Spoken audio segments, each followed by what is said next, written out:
cost price, basically. Thank you very much. We will move on now to the next paper.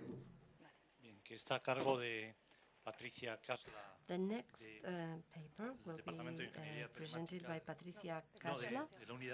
She is in charge of the social technology unit in the Foundation Technique, and her paper is designing with molting. Well, this is very different from what we've been seeing so far. We've been seeing teleassistant. This is entirely different. I will be telling you and sharing with you the outcome of a business case that we have implemented with the cooperation with Oriet. I don't know whether you know all these people, but I'll give you some introductory notes. And it's being co-funded by the Ministry of Industry within the plan Avanza. So I'll tell you about the methods we followed in this study case, and the title Designing with Molten is because we try to make it more personal, because I will be telling you about a design, about a user-focused design. It's not just Martin in the practical case, because it wouldn't have been interested, but Martin is the personalization of that group, is the personal representation of the group. So briefly, Techniker, I don't know whether you're aware, we are a technology center. We are in the north part of Spain, in Basque Country, in San Sebastian and Bilbao. I am the person responsible, in charge of the social technology, and the goal of Techniker is quite a mainstreaming technology center. So it's not just one particular field.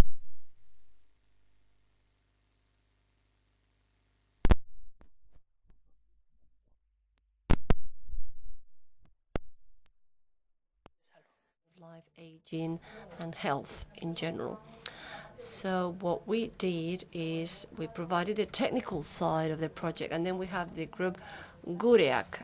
They know exactly the problems in the labor market, and this is the side, the practical side. Gureak has been existing for 33 years, providing systems for people with some disabilities. They are operational in Gipuzkoa, one of the provinces in Basque Country. They have the industrial department, service department, courier service, etc.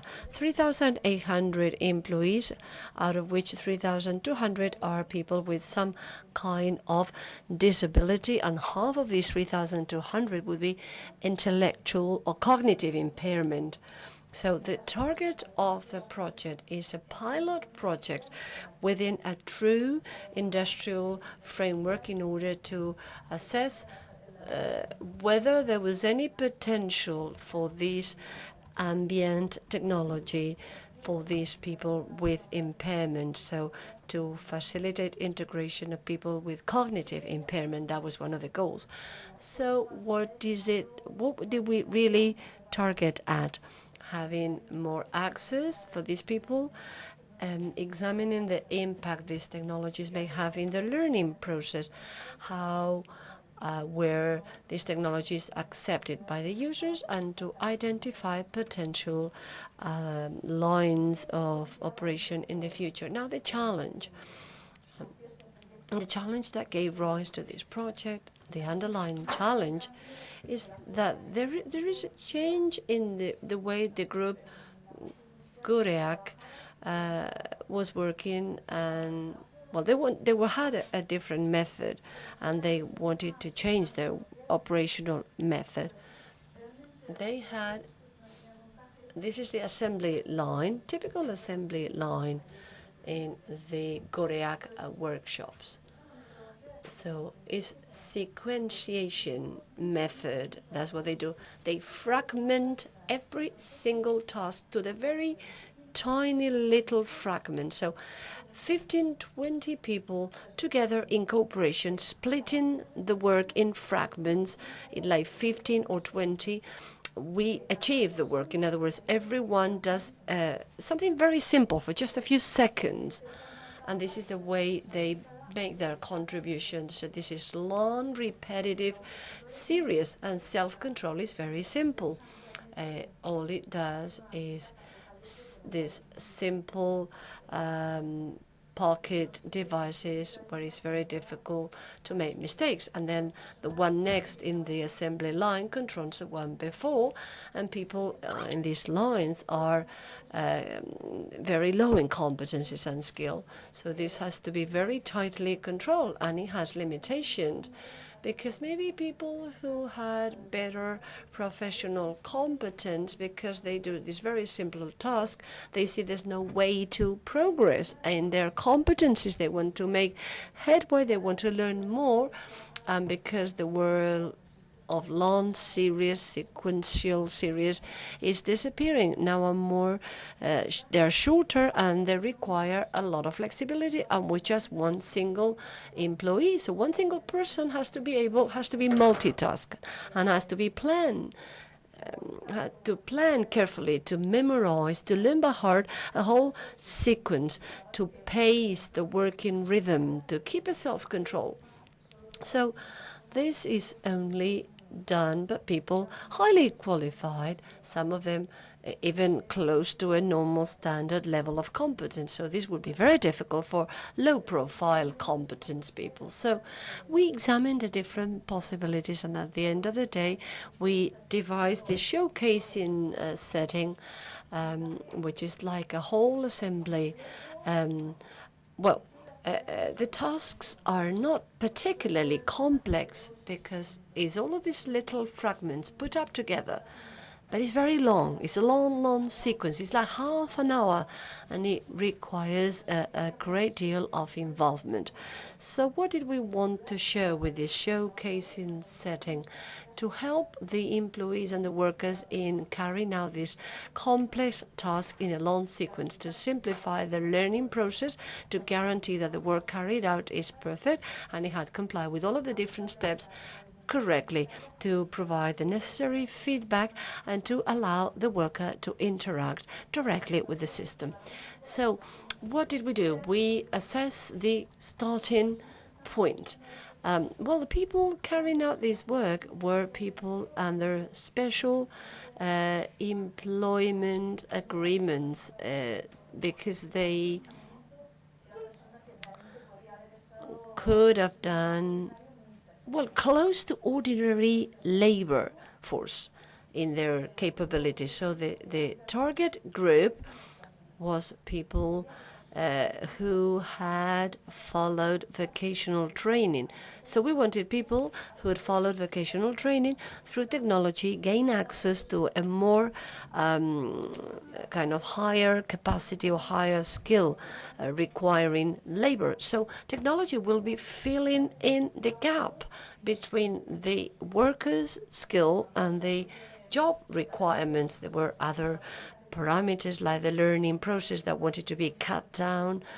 The failures and non-conformities figures also wanted, they wanted to reduce. So it was, the purpose was to have people on vocational training programs, so we could have a difference between the medium levels of skills, because it would appear that vocational training programs are normally taken by people having special difficulties in following standard programs. So what kind of methods did we use? Well, first of all, user-oriented design system with some creative touches, but that was it.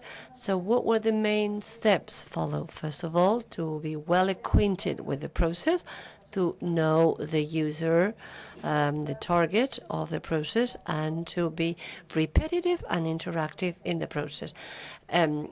Repetitive because we repeat the cycle of design, development, assessment as many times as necessary. Every interaction performs testing of different features, and then the users have to be very involved from the very beginning.